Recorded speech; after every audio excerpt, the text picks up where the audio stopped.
The king of the world is back, baby. This is why James Cameron is still the GOAT. Hey guys, Harry Thomas here, and finally, I am here to review my most anticipated trailer for my most anticipated movie event of 2025, and boy, did that feel like one of the longest waits for a trailer, period. July was such an awesome month to be an Avatar fan, because buckle up, moviegoers. Are you ready to return to Pandora for a third time? I sure am. We not only got our first fiery poster for the movie with Varang leading it, and I love that they've kept the tradition of the female characters leading the Avatar teaser posters. Neytiri in the first film, Kiri in the second, and now Varang for the first. They've even changed the Avatar titles for this film from blue to orange to represent the all the fire in the movie, showing that this movie really is going to be the darkest of the first three. And not only is the teaser poster astonishing, but so is the first teaser trailer, because before Fantastic Four First Steps, they played the Avatar Fire and Ash trailer right in front of that movie as most of us gathered. I got to see the trailer in IMAX yesterday when I saw Fantastic Four, and I know they released the trailer online on Monday, and the trailer was leaked a week before we were supposed to see it. Whoever leaked that trailer at Disney is going to be fired. But to see it in IMAX on the super screen is the best possible way to view it, as well as in 3D, because this is the best trailer of the year, no question. What's a masterpiece of a trailer. I freaking adored every second of it. There isn't a single moment in this trailer that doesn't make you go, holy fuck.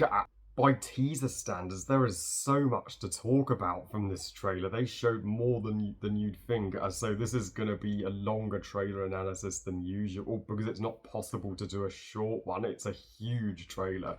We begin with what looks like a flashback shots of Loak and Neteyam flying in the Hallelujah Mountains, and this is likely part of Loak's grief over, of course, losing his brother and blaming himself for his brother's death. And we know Loak is going to be the narrator for Fire and Ash this time instead of Jake, after Jake was narrator of the first two films, so that's going to make this movie different from the first two already. And we also see Loak and Soraya dive down to the wreckage of the Sea Dragon from the climax of the second film, likely to retrieve Neytiri's bow, because we see Loak and Soraya holding Neytiri's bow on the beach in the next shot, and that's likely going to be Loak repairing his mother's bow to help her with her grieving. What a good son.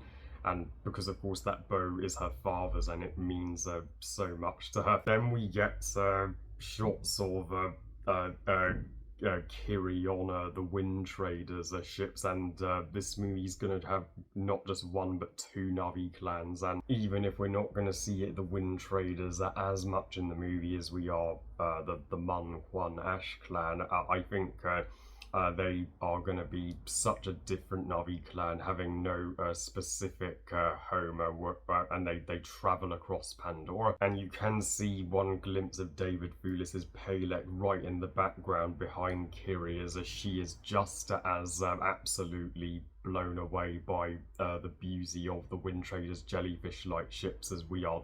They are going to be one of the biggest, most beautiful things CGI has ever given us. The visuals somehow outdo the visuals of even The Way of Water 3 years ago, and these are visuals all other directors could only dream of achieving. But for James Cameron, it's just another day at the office giving us this game-changing CGI. And of course, we see a Quaritch walking towards the Ash Clan village with a backpack with a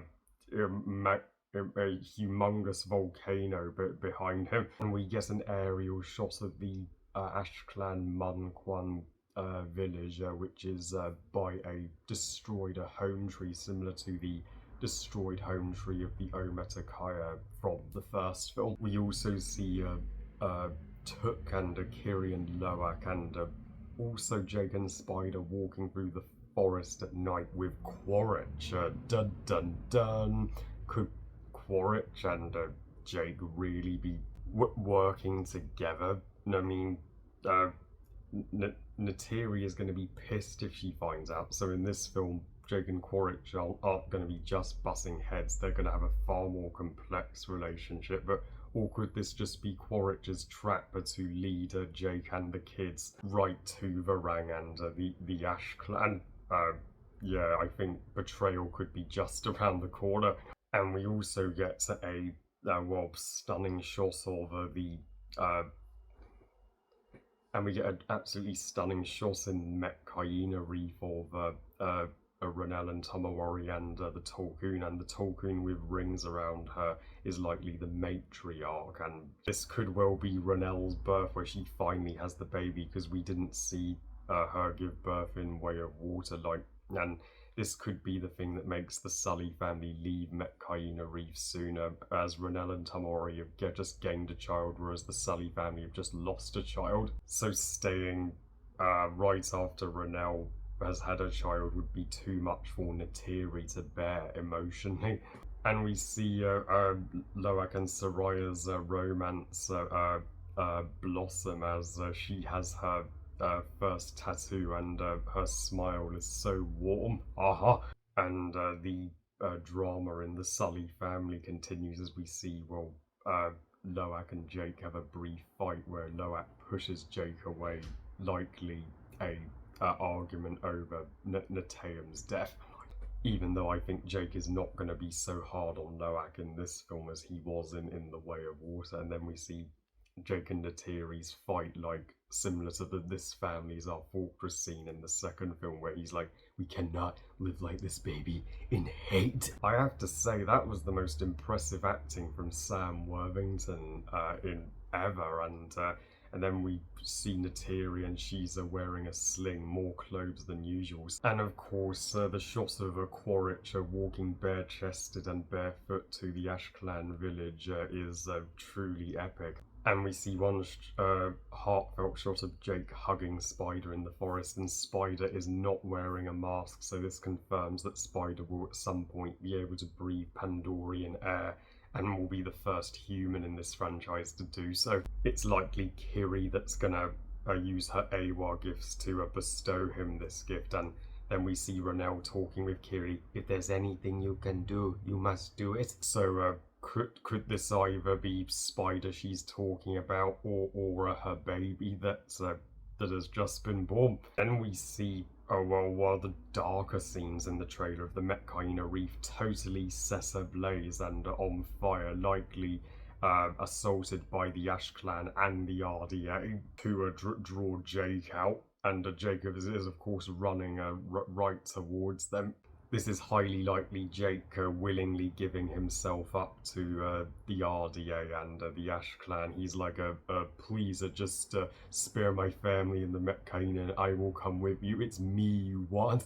And if you look extremely closely at the shots, you will see Quaritch and Varang standing right there, so it's likely they're going to make, the Nateri and Jake of the dark side, and a formidable couple. And then we cut to Quaritch and Wainfleet, and this looks directly after his fight with Jake in Way of Water, as he still has the scars on his face from his fight with Jake, and this is likely General Ardmore scolding him for failing to capture Jake. This is likely the moment where Quaritch says to Ardmore, look, General, let me get the Ash Clan, they will be able to help us bring back Sully's head. Surprisingly, no Parker Selfridge in this trailer, but I guess his scenes are more spoiler heavy. And holy shit, this is one of my absolute favourite shots from the trailer of Varang walking out of her tent with the bone of a Pandorian creature as the entrance to it, and of course her night wraiths perched on top of her tent. She completely steals this trailer. She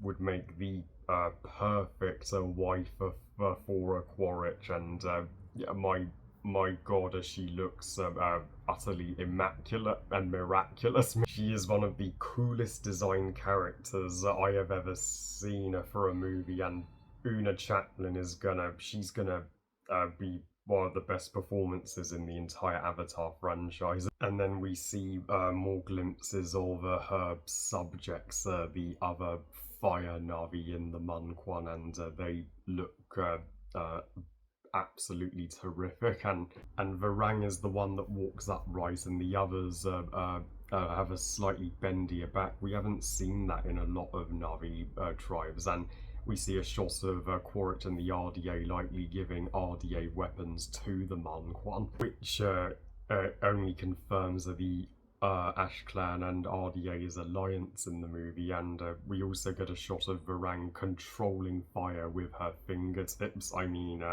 that is awesome as fuck, and and then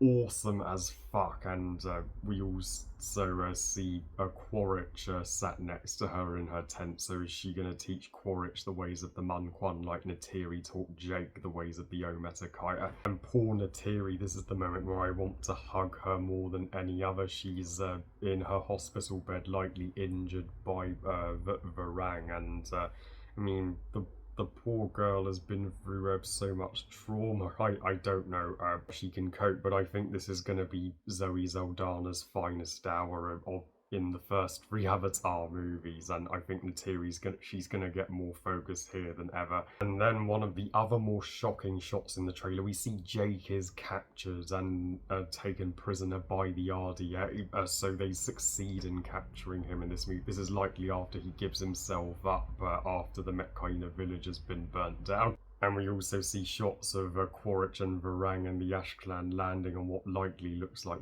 Bridgehead, and I mean, I'm sure the RDA and the Ash Clan are celebrating their victory. They actually caught the man that they wanted, showing that the stakes are truly escalating in this movie. And we also see a shot of likely Neytiri on her Igran, likely with an arrow through her chest from Varanga, which, and then poor thing, and then we see Neytiri with Ash Clan Warpaint talking to his likely Jake, and she's like, "We will find another way." Could be linked to that post that John Lando posted 2 years ago when Avatar 3 was pushed back to 2025, where Neytiri and Jake need to dress as Ash Clan warriors to infiltrate and save their children. And Varang on her Night Wraith and the Ash Clan just assaulting the Wind Trader ships, and Neytiri fighting back gave me literal goosebumps all over. And we get brief glimpses of what looks like the final battle of the movie, which is going to be one of the biggest in any movie ever made, I have no doubt, knowing James Cameron. And Quaritch is rocking that red Ash Clan war paint. This is likely going to be the best we have ever seen Quaritch. But of course, the peak moment in the trailer is this line by Varang.